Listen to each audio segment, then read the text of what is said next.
Data scientists use their analytical skills, math knowledge, and statistical software to find answers to complex business and policy questions. They bring new insights and understanding to organizations by analyzing and interpreting data. Data scientists start a project by spending time to understand the specific needs and circumstances of a business decision or need. Typical examples include predicting sales, reducing safety hazards, improving staffing plans, refining budgetary processes, and targeting marketing efforts.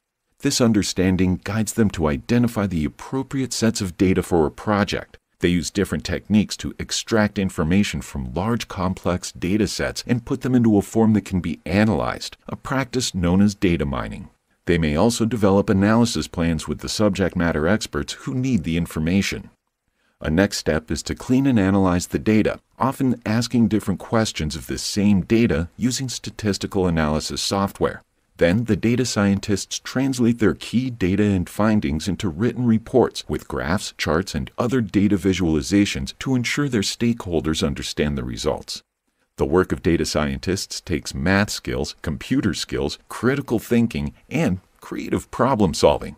Jobs typically require a bachelor's degree in mathematics, computer science, data science, or statistics, depending on the position.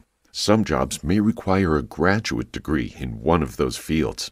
Experience in database design, statistical analysis, data mining, predictive modeling, machine learning, and data visualization are all valuable in this field.